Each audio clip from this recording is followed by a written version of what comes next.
विश्वानि देव सवितरदुरितानि पराशुभ यद्भद्रं तन्न आशुभ योगेन चित्तस्य पदेन वाचां मलं शरीरस्य च वैद्यकेन योपाकरोतं प्रवरं मुनीनां पतञ्जलिं प्राञ्जलिरानुतोऽस्मि पतञ्जलिं प्राञ्जलिरानुतोऽस्मि। ओम श्री परमात्मा नमः। योग दर्शन के समाधिपाद पर हम विचार कर रहे थे, जिसमें चित्त को शुद्ध करते हुए एकाग्र करने के कुछ परिक्रम बताए हैं महर्षि ने। उन परिक्रमों पर हम चर्चा कर रहे थे, वो कौन कौन से साधन हैं जिसके माध्यम से हम चित्त को एकाग्र और शुद्ध कर सकते हैं। उसमें से 3 कारण तो हमने पूर्व में पढ़ लिए हैं। भावना चतुष्टय सूत्र संख्या 33, प्राणायाम 34 और विषयवती व प्रवृत्ति ये सूत्र संख्या 35। इन 3 कारणों पर तो हमने वर्णन किया। इसके अतिरिक्त भी और भी कारण हैं, उसको महर्षि सूत्रकार आगे बता रहे हैं। विकल्प बताकर वाह वाह कहकर अथवा ये भी कर सकते हैं, अथवा ऐसे भी कर सकते हैं, अथवा ऐसे भी कर सकते हैं। इस प्रकार से बहुत सारे विकल्प दे रहे हैं, किसी का अनुष्ठान करके हम अपने चित्त को एकाग्र करें। तो आगे साधन का निर्देश करते हुए महर्षि सूत्र संख्या 36 में कह रहे हैं, विशोका व ज्योतिष्मती। पहले विषयवती थी, ये ज्योतिष्मती है। विशोका नाम की है, ज्योतिष्मती वाली है। जैसे वो विषयवती वाली थी, ये ज्योतिष्मती वाली है। तो विशोका व ज्योतिष्मती प्रवृत्तिरुत्पन्ना मनसा स्थिति निबंधनी, ये पूर्व सूत्र से अनुवृत्ति आ रही है। तो पूरा सूत्र हो जाएगा, विशोका व ज्योतिष्मती प्रवृत्तिरुत्पन्ना मनसा स्थिति निबंधनी, ऐसा पूरा सूत्र होगा। यानी कि विशोका नामक ये जो स्थिति है, विशोका मतलब विगता शोका, कि जहाँ पर शोक निवृत्त हो गए हैं, शोक निवृत्त हो गए हैं, जिससे विगत हो गए हैं, उस स्थिति को विशोका कहा गया है। ये स्वरूप है, इसका एक लक्षण है। और ये प्रवृत्ति कैसी है? ज्योतिष्मती प्रवृत्ति है। और यह भी, इससे भी जो होने वाली अनुभूति है, यह अनुभूति भी मन की स्थिति को बांधने वाली होती है, रोकने वाली, यानी कि एकाग्र करने वाली होती है, मन की चंचलता को दूर करने वाली होती है। तो ये ज्योतिष्मती क्या है, ये इसकी अनुभूति कैसे, इसमें क्या किया जाता है? इसके लिए महर्षि भाष्यकार ने, वेदव्यास जी ने कहा कि हृदय पुंडरी के धार्य तो या बुद्धिसत्वम ही भास्वरम आकाशकल्पम तत्र स्थिति वैशारद्याद प्रवृत्ति सूर्य इंदु ग्रह मणि प्रभा रूपा कारण विकल्पते। करेंगे हृदय पुंडरीक में, हृदय को एक पुंडरीक की भांति, कमल की भांति कल्पना किया गया है कि उस हृदय स्थान में हम एक पुंडरीक की कल्पना करें। अष्टदल कमल वाला, अष्टदल वाला एक पुंडरीक कमल, वहाँ पर ऐसी आकृति बनाए, वहाँ पर ध्यान करें। और ध्यान करने पर क्या होता है कि क्योंकि हृदय में बुद्धि का निवास हृदय में, नहीं कि मन का निवास हृदय में कहा गया है, तो वहाँ पर हम बुद्धि तत्व कहिए, मनस्तत्व कहिए, जो भी कहिए, अंतःकरण कहिए, वो जो बुद्धि सत्व है उसको बुद्धि सत्व कहा जाता है। बुद्धि क्योंकि सत्व प्रधान, इसलिए इसको बुद्धि सत्व कहा जाता है। और सत्व जो होता है वो प्रकाशक होता है। प्रकाश क्रिया स्थितिशीलम भूतेन्द्रियात्मकम भोगापौर्गार्थम दृश्यम, आगे कहेंगे कि जो सत्व है वह प्रकाशमय होता है, ज्ञानमय होता है।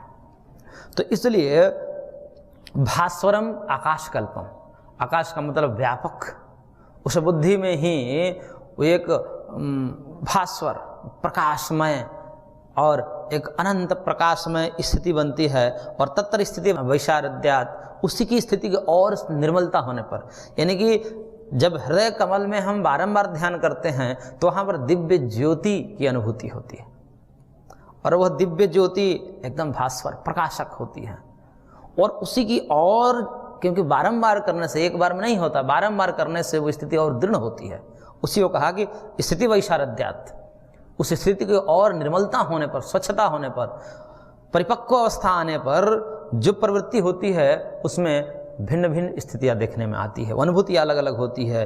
कभी तो सूर्य की भांति, कभी सूर्य की रश्मि की भांति, कभी ग्रह जैसे चमकते हैं उसके भांति, मणि की भांति, मणि के प्रकाश प्रभा, इस रूपों वाले अनुभव होते हैं, अलग अलग अनुभव होते हैं। वहाँ पर उपनिषद में, श्वेताश्वतर उपनिषद में इसकी स्थिति का वर्णन आया है कि पहले किस प्रकार से अनुभूति होती है। पहले मंद प्रकाश होता है, फिर थोड़े दीपक के प्रकाश जैसा होता है, फिर सूर्य के प्रकाश जैसा होता है, फिर वो एकदम स्पष्ट होता है। ऐसे करके वो प्रकाश में स्थिति जो है अलग अलग होती है। तो वो जो स्थिति बनती है प्रकाशमय स्थिति हृदय पुंडरीक में धारणा करने से वो बड़ी सुखकर स्थिति होती है, उसमें आह्लादक स्थिति होती है, आनंद आता है। इसलिए वह आनंद, वो जो सुख है, वो अपने आप चित्त की चंचलता को दूर कर देता है। ये स्थिति अंतिम स्थिति नहीं है, प्रारंभिक स्थिति है, शुरुआती दशा है, समाधि नहीं है, धारणा वाली स्थिति है। तो केवल धारणा के समय है, ध्यान और समाधि तभी आगे है। तो धारणा मात्र से ये अनुभूतियाँ आने लगती है, और ऐसी अनुभूतियाँ जब दिव्य अनुभूति होती है, सुखकर अनुभूति होती है, तो वो हमारे मन को बांध देती है, यानी कि एकाग्र कर देती है। और वो सूर्य की भांति, रश्मि की भांति, मणि की भांति, उसके प्रभा की भांति अलग अलग रूप में, अलग अलग दशाओं में, अनुभव में आती है। तो इस प्रकार से, और तथा अस्मितायाम, इसी प्रकार का अस्मिता में, यानी कि अहंकार में, ये तो बुद्धि में संयम हुआ, और इस प्रकार बुद्धि से भी ऊपर जाएंगे तो अहंकार, अहंकार में संयम, अस्मिता अर्थात यहाँ पर अस्मिता अहंकार को न लेकर के ये बुद्धि और पुरुष की जो एकात्मता स्थिति है, वृत्त्यात्मक स्थिति, जो पुरुषाकार कारित वृत्ति क्षणिक होती है, क्षणिक वृत्ति है, क्योंकि निरंतर वृत्ति तो समाधि के अंतर्गत आ जाती है, उसको अस्मिता नामक जो संप्रजात समाधि के भेद किया उसके अंतर्गत आ जाती है। तो यहाँ पर समाधि वाली नहीं लेनी है, अपितु वहीं पुरुषाकार कारित वृत्ति क्षणिक बने, उस क्षणिक वृत्ति को ही यहाँ पर अस्मिता कहा गया है। तो बुद्धि में ही है, इसको बुद्धि में ही पुरुषाकार कारित वृत्ति, यानी कि पुरुष के आकार के आकारित वृत्ति, अन्य वृत्ति ना रहे, पुरुष के आकार के आकारित क्षणिक वृत्ति हो, तो उस दशा में कैसे अनुभूति है? तो कह रहे हैं कि चित्तम निस्तरंग महोदधिकल्पम शांतम अनंतम अस्मिता मात्रम होती, कि ऐसी स्थिति होती है जैसे निस्तरंग महोदधि हो, समुद्र हो, ऐसा समुद्र एकदम शांत हो। अभी तो हमारे अंदर जो है वृत्ति बनती रहती, उठती रहती है, और यदि हम उस पर नियंत्रित नहीं करते तो वो वृत्ति उथल पुथल मचा देती है। अनियंत्रित वृत्ति जब उठती है तो व्यक्ति की स्थिति डमाडोल हो जाती है, चंचल हो जाता है चित्त, कभी राग, कभी द्वेष, कभी काम, कभी क्रोध, और नाना, उसमें भी नाना प्रकार के भेद, काम में भी नाना प्रकार के भेद, क्रोध में भी नाना प्रकार का विषय, लोभ में भी नाना प्रकार के विषय। इस प्रकार से वो मन को अशांत कर देता है और व्यक्ति दुखित हो जाता है, क्योंकि अशांतस्य कुतः सुखम। भगवान श्री कृष्ण ने कहा कि अशांत व्यक्ति को सुख कहाँ, सुख तो शांति में है। वो एक निस्तरंग स्थिति, जो मन में कोई राग द्वेष न हो, और वो एक स्थिति होती है जिसको प्रशांत स्थिति कहते हैं। और ऐसा समुद्र की परिकल्पना करिए कि जिसमें कोई हलचल ना हो, तरंग से रहित हो, ऐसी तरंग से रहित और अनंत हो। अनंत का मतलब उसका कहीं अंत नहीं है, और बड़ी अनंत सुख है उसमें। इस प्रकार के एक शांत और अनंत की स्थिति अस्मिता मात्र होती है। और यह भी जिसमें कैसे अनुभूति होती है, तद्रेत एतद उक्तम, इस विषय में ये कहा गया है कि तम अणुमात्रम आत्मानम अनुविद्य अस्मि इति एवं तावत संप्रजानीत इति, कि तम अणुमात्रम आत्मानम, अणुमात्र आत्मान का मतलब वो जो सूक्ष्म आत्म तत्व है, वह अणुमात्र आत्मानम अनुविद्य, वो अपने अणुमात्र आत्मा को, यानी कि सूक्ष्म आत्मा को जान करके, इस रूप में वृत्त्यात्मक रूप में भी समाधि नहीं घटित हुई है, उसी रूप में वह अस्मित्येवं तावत संप्रजानीते इति, वह मैं हूँ, मैं चेतन हूँ, इस प्रकार की हल्की अनुभूति, हल्की झलक उसको प्राप्त होती है। पुरुष की अभी अनुभूति उस प्रकार से नहीं होती, पुरुष साक्षात्कार नहीं हुआ, परंतु मैं हूँ, मैं कोई विलग हूँ, मैं इनसे अलग एक शांति स्थिति आ गई। अभी जो हमारी स्थिति है वो वृत्ति के साथ एकात्मता की स्थिति है, वृत्ति सारूप्यम इतरत्र की स्थिति है। उस स्थिति में क्षणिक ही सही, लेकिन ये अनुभूति हो जाती है कि मैं इससे अलग हूँ, क्योंकि क्षणिक स्थिति बनती है कुछ देर के लिए, जो कि वृत्तियों से ऊपर उठ करके और पुरुषाकार कारित वृत्ति होती है, तो उसमें वो स्थिति आती है, बड़ी सुखकारी होती है, सुख देने वाली होती है। जैसे वृत्ति से रहित स्थिति हम निद्रा में ही चले जाते हैं, हालांकि निद्रा को भी एक वृत्ति कहा महर्षि ने, लेकिन अन्य वृत्ति की अपेक्षा तो निद्रा एक अभावात्मक ही वृत्ति है। लेकिन वहाँ अन्य वृत्तियाँ न होने के कारण, चूँकि वो भी वृत्ति है लेकिन अन्य की अपेक्षा तो शांत वृत्ति है, इसलिए उस निद्रा में कितना सुख मिलता है। तभी तो व्यक्ति इतने प्रमादी होते हैं, क्योंकि सुख मिलता है वहाँ पर उनको। तो उस सुख में तो होता ही है। ऐसे ही सोचिए कि योग के माध्यम से यदि उस वृत्ति से पार चला जाए और जागृत में ही सुसुप्ति लग जाए, ये तो तमस के कारण, अविद्या के कारण स्थिति बनती है कि हम तमस में जाते हैं, तमस हमारा बढ़ता है और फिर जो है निद्रा आती है, गाढ़ी निद्रा, सुसुप्ति में हम जाते हैं। तो उसमें भी अपने स्वरूप का बोध न होता हुआ भी एक आनंद की स्थिति, सुख की स्थिति तो बनती ही है। लेकिन वही स्थिति जागृत में हो जाए और वो अविद्या वाला जो पक्ष है वो हट जाए, क्योंकि अविद्या हटेगी तो वहाँ से जो है अनुभूति शुरू हो जाएगी, क्योंकि अविद्या जो है ज्ञान पर आवरण डालती है और अविद्या रूपी आवरण से वो जो हमारा आत्मज्ञान मैं हूँ की अनुभूति से सुसुप्ति में तो नष्ट हो जाती है। मैं कहाँ गया क्या, ये तो सब पता ही नहीं चल पाता, क्योंकि अविद्या वहाँ पर तमस अत्यंत बढ़ गया। और वही स्थिति जागृत में हो जाए योग बल के द्वारा, योग के माध्यम से, अभ्यास वैराग्य आदि ये जो साधन बता रहे हैं इसके माध्यम से हो जाए तो ज्ञान भी बना रहे और वो अनंत सुख की और शांतता की स्थिति भी बनी रहे, ये कितना सुखकारी होगा। तो इसलिए वो कहा कि इस प्रकार की उसको अनुभूति होती है। तो येषा द्वै विषयोका विषयवती अस्मिता मात्रा च प्रवृत्ति ज्योतिष्मती इत्युच्यते यया योगिनः चित्तम स्थिति पदम लभते। तो ये दो प्रकार की, इसके दो भेद हैं, एक अस्मिता वाली और एक ज्योतिष्मती।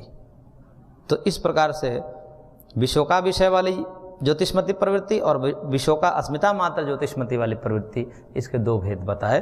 क्योंकि इसमें जो है हृदय पुंडरीक में भी कहा धारण करने को, और दूसरा अस्मिता मात्र में भी जो निस्तरंग महोदधि की भांति वहाँ पर एक अनंत शांतता की स्थिति प्राप्त होती है, वो दो प्रकार से कहा था, इसलिए इसके भेद दो कर दिए। तो विशोका व ज्योतिष्मती, इसका नाम विशोका है क्योंकि शोक से रहित की स्थिति है, इस कारण से इसको विशोका। लेकिन ये ज्योतिष्मती प्रवृत्ति है।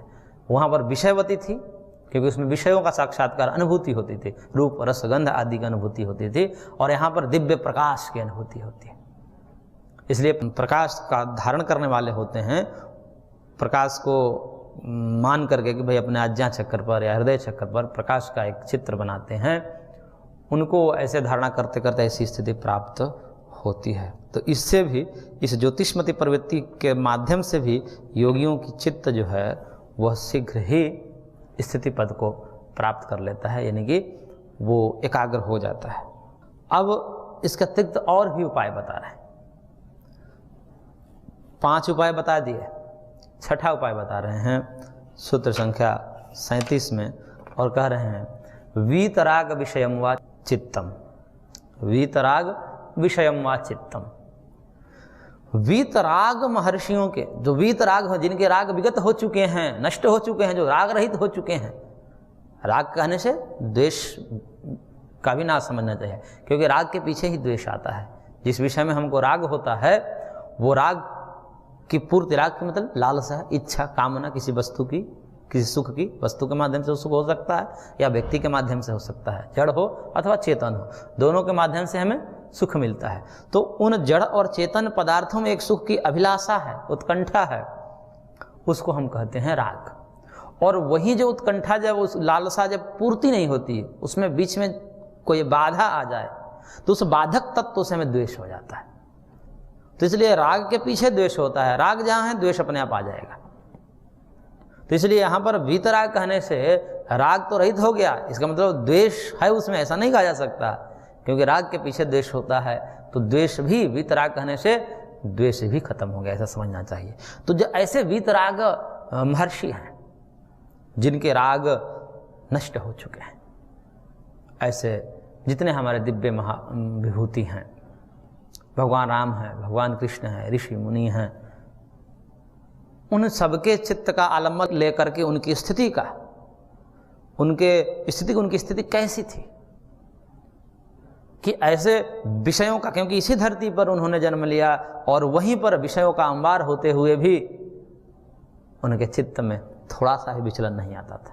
ऐसी हमारी भी स्थिति हो जाए, उनकी स्थिति और अपनी स्थिति के साथ तादात्म्य करने का प्रयास वहाँ पर चलता है, और उन्हीं के चिंतन करते करते तद्रूप हो जाते हैं।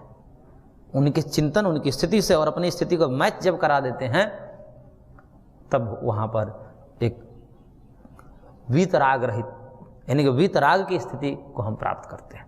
हम भी वैसा ही हो जाते हैं, उसको सोचते सोचते, उनकी स्थिति का चिंतन, उनके चित्त की स्थिति का चिंतन करते करते, और हमारी भी स्थिति वैसे हो जाते हैं कि हम भी राग रहित होने लगते हैं और तुरंत मन जो है स्थित हो जाता है, एकाग्र हो जाता है। तो वीतराग विषयम चित्तम, वीतराग जो महर्षि हैं उनके चित्त की, उनकी स्थिति की, उनके चित्त की कैसी स्थिति थी, वो सब चिंतन करते करते, ध्यान में उनको चिंतन करते करते, और ऐसा हो जाता है कि वीतराग चित्तालंबनोपरक्तम वा योगिन चित्तम स्थिति पदम लभते इति, कि जो वीतराग व्यक्ति हैं, महर्षि हैं, उनके चित्त का आलम्बन लेते हुए और उससे उपरक्त अपना चित्त कर लेते हैं, तो योगी का शीघ्र ही स्थिति पद प्राप्त होता है। तो इस प्रकार से यहाँ पर वीतराग विषयम वा चित्तम, ये 5वां कारण बताया। पीछे 4 ही हुआ था, ये 5वां है। तो वीतराग विषयम वा चित्तम, वीतराग महर्षियों के चित्त का आलम्बन लेकर के उनकी चित्त की स्थिति कैसी थी, राग रहित स्थिति, उनके चिंतन करते करते उनकी स्थितियों का, क्योंकि कहानियों के माध्यम से हमने सुना है, तो उसी को चिंतन करते करते करते करते, और उनके ऐसे पक्ष का चिंतन करना है जहाँ पर उनके विरक्त का उपदेश है। जैसे भगवान बुद्ध आदि का वर्णन आता है कि किस किस प्रकार की स्थिति जब उनके सामने आई, लेकिन वो किस प्रकार से दृढ़ होते हुए उनके सामने सब काम आदि जो विकार हैं, वो आलम्बन हैं, वो उनको कुछ नहीं बिगाड़ पाए। तो ऐसी स्थिति का स्वयं में आधान करने से जो है हमारी भी स्थिति वैसे ही बन जाती है, हमारा चित्त तुरंत एकाग्र हो जाता है। इसके अतिरिक्त और भी साधन बता रहे हैं। 6ठा साधन बताते हुए कह रहे हैं महर्षि सूत्र संख्या 38 में, स्वप्न निद्रा ज्ञानालंबनम वा, स्वप्न ज्ञानालंबनम, निद्रा ज्ञानालंबनम वा, ऐसा अन्वय होगा। स्वप्न ज्ञान का आलंबन और निद्रा ज्ञान का आलंबन लेने से भी हमारा चित्त एकाग्र हो जाता है। स्वप्न ज्ञान क्या है? कभी कभी ऐसे दिव्य स्वप्न एकाध बार आ जाते हैं व्यक्ति के, जो अत्यंत सुखकर होते हैं, जिसमें विषयों का लेश नहीं होता, दिव्य सात्विक और ऐसे अनुभव, दिव्य प्रकाश, भगवत दर्शन आदि भी कुछ स्थितियां बनती हैं, कुछ साधकों की, कुछ मनुष्यों की। उनको स्वप्न में ऐसा दिखाई दिया, भगवान के चिन्मय रूप, दिव्य प्रकाश आदि ऐसे स्थिति बनी है, दिखी है कभी स्वप्न में, तो उसकी स्मृति से ध्यान के समय उसी स्मृति के बनाए कि मैं अभी जो ध्यान कर रहा हूं, अभी उसी स्थिति में मैं हूं जिसमें कभी मैंने स्वप्न देखा था। उसको और इसको दोनों को मिलाने का प्रयत्न वहां पर करना चाहिए, और उसकी स्मृति करते करते करते हमारा चित्त एकाग्र हो जाता है। लेकिन ऐसे कोई स्वप्न नहीं, जो सात्विक स्वप्न है, जहां पर विषयों का लेश नहीं है, दिव्य चिन्मय स्थिति बनी है, वहां पर सात्विक स्थिति बनी है, भगवत अनुभूति कुछ किसी भी रूप में हो, जैसे भी हो, लेकिन वहां एक विलक्षण अनुभूति हुई हो, ऐसी किसी के पास अनुभूति हो स्वप्न की, उस अनुभूति का स्मरण करते हुए ध्यान काल में, और वही पुनः बनाने का प्रयत्न करें कि मैं पुनः वैसी स्थिति में जा रहा हूं। तब कहते हैं कि यहां ऐसे करने से भी मन एकाग्र हो जाता है, ऐसे भी साधना की जाती है। अथवा निद्रा ज्ञानालंबनम वा, निद्रा ज्ञान, ऐसी सुषुप्ति, निद्रा का मतलब वह शयन की स्थिति जिसमें हमने स्वप्न भी नहीं देखा, लेकिन वो स्थिति ऐसी कभी कभी बनती है, या बनती है किसी साधक की, या नहीं भी हो सकती, इसमें कोई कुछ कहा नहीं जा सकता, सबकी हो ही जाती है वैसी, कि ऐसी सुषुप्ति हो या ऐसा स्वप्न हो, ऐसा हम ये नियम नहीं कह सकते हैं कि सबको ऐसी अनुभूति होती ही है। कई लोगों की होती है, कईयों की नहीं भी होती है। तो इसलिए जिनको हुई है उन्हीं के लिए ये नियम काम करेगा, उन्हीं के लिए ये साधन अपनाने योग्य है, जिनको नहीं है तो वो अन्य साधन अपना सकते हैं।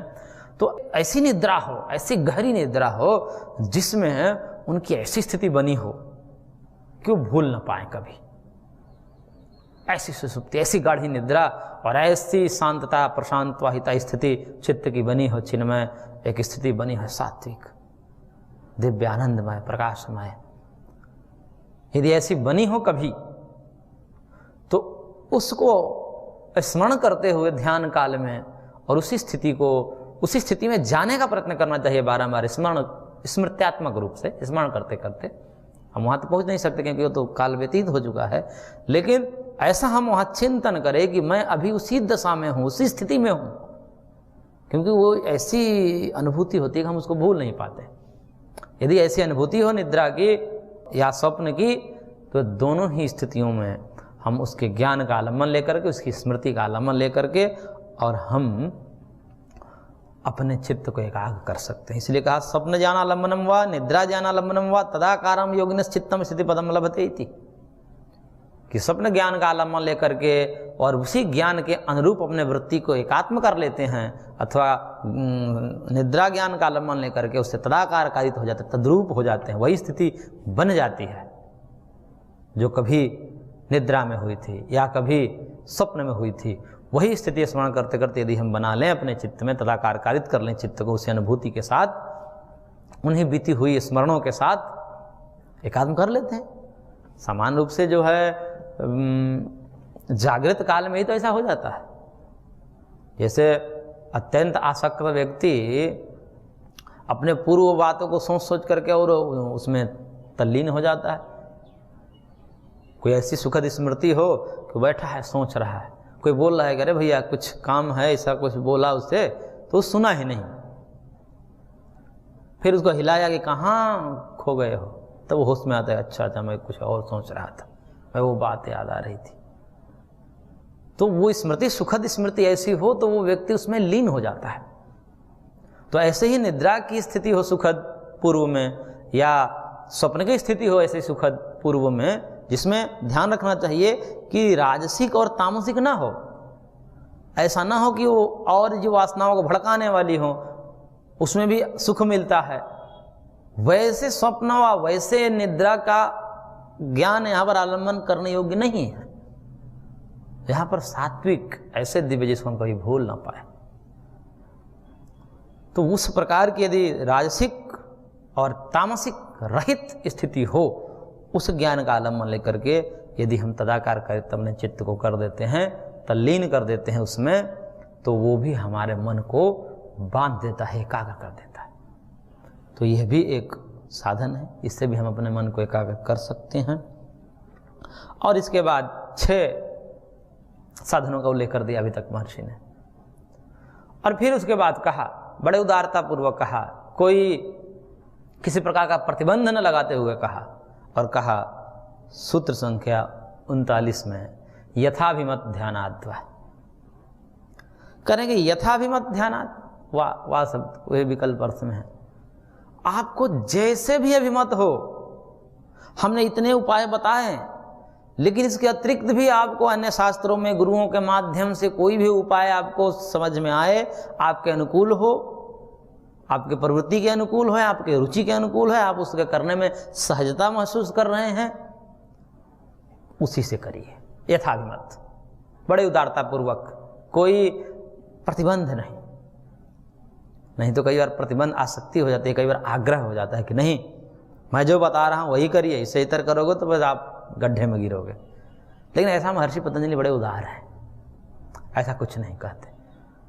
वो कहते हैं कि इससे करिए, अथवा इससे कर लीजिए, अथवा इससे कर लीजिए, अथवा इससे कर लीजिए, और अंत में कहते हैं देखिए जैसे भी हो लेकिन करिए, जैसे भी हो, जो भी उपाय आपको पसंद आए, गुरुजनों के द्वारा, अन्य शास्त्रों में, अन्य परंपराओं में, क्योंकि मुख्य तो इन्होंने कहा, बहुत सारे नहीं कह सकते हैं, तो उसमें यथाभिमत में क्या हो सकता है, तो उसके लिए जो है किम बहुना यद एव अभिमतम हरिहर मूर्त्यादिकम तदेव आदौ ध्यायेत् तस्मादपि ध्यान तत्र लब्धस्य चित्तस्य नेत्रापि विवेक पर्यंतः सूक्ष्मेषु बिना इव साध्यांतरम स्थिति योग्यता भवति इत्यर्थ। यहाँ पर ये विज्ञान भिक्षु भाष्य मैंने पढ़ा। विज्ञान भिक्षु ने कहा कि वो अन्य अभिमत क्या हो सकता है, कोई भी मतलब मूर्ति के माध्यम से करना चाहे, उसमें मूर्ति में भी कोई विष्णु की मूर्ति का आलम्बन लेना चाहे, कोई महादेव की मूर्ति का आलम्बन लेना चाहे, जो भी आलम्बन है, अथवा स्थूल विषय हो या सूक्ष्म विषय हो, जिस प्रकार से विषय हो, जो भी आपको अभिमत, जो भी आपको, जो भी भगवान के स्वरूप अच्छे लग रहे हैं, जो भी महापुरुषों के आपके चरित्र अच्छे लग रहे हैं या उनके रूप अच्छे लग रहे हैं, उनका ध्यान धरिए, लेकिन अवश्य धरिए। उसमें करने से भी, लेकिन जो आपके अनुकूल है, रुचिकर, सबके लिए नहीं होता, इसलिए यहाँ पर विकल्प देना पड़ता है। क्योंकि एक ही रोग के लिए कई दवाएं होती हैं, एक रोग के एक ही दवाई नहीं होती, एक रोग के लिए कई दवाई होती है। किसी में कोई दवाई काम करती है, किसी में कोई दवाई काम करती है। एक ही दवाई सब में काम नहीं करती, सबकी प्रकृति अलग अलग होती है। इसी कारण से यहाँ पर भी एक ही ध्यान की विधि सब में काम कारगर साबित नहीं होती है, इसलिए अलग अलग इतने उपाय बताए हैं। इसमें से जो भी अभिमत हो, जो भी अभिष्ट हो, उसके आलम्बन लेकर के करने का प्रयास करना चाहिए। इसलिए भाष्यकार ने कहा कि यदेव अभिमतम तदेव ध्यायेत, जो भी आपके अभिमत हो उसी से आप करिए, उसका ही ध्यान करिए, उसको करना चाहिए। तत्र लब्धैति स्थितिकम अन्यत्रापि स्थिति पदम लभते इति। यदि कहीं भी एक जगह आपने ऐसी स्थिति को प्राप्त कर लिया, एक आलम्बन में, किसी एक आलम्बन में यदि आपको सफलता मिल गई कि आप उसमें अपने चित्त को रोकने में सक्षम हो जा रहे हैं, समर्थ हो जा रहे हैं, तो आपको अन्यत्र भी रोकने में समर्थता हासिल हो जाएगी, आप उसमें भी सक्षम हो जाएंगे। क्योंकि पहले तो अभ्यास करना पड़ता है एक जगह स्थूल विषयों में, क्योंकि हमारी बुद्धि मोटी होती है, सूक्ष्म बुद्धि अभी उस प्रकार से नहीं होती है। तो स्थूल विषय में पहले लगा देते हैं, मूर्ति आदि में लगा देते हैं। यदि मूर्ति आदि में ही हमारा ध्यान गड़ने लगे तो फिर उसका हम अन्य विनियोग कर सकते हैं, अन्य प्रयोग कर सकते हैं, वहाँ भी लगा सकते हैं, सूक्ष्म अर्थों में भी लगा सकते हैं, अति सूक्ष्म अर्थ में भी हम उसको लगा सकते हैं। तो इस प्रकार से जैसे भी हो, प्रारंभिक स्थिति यदि जिसकी हो तो वो मूर्ति आदि के माध्यम से भी कर सकते हैं, और एक बार वहाँ स्थिति प्राप्त हो जाए तो अन्यत्र भी उस स्थिति को प्राप्त करने में सफल हो जाता है। तो इस प्रकार से वो स्थिति पद को प्राप्त कर लेता है, यानी कि चित्त की एकाग्रता को प्राप्त कर लेता है। तो इस प्रकार से महर्षि ने यहाँ पर 7 प्रकार के चित्त के शोधन के उपाय, जिसे परिक्रम कहा, उसका उल्लेख किया। आगे हम और वर्णन करेंगे, देखेंगे।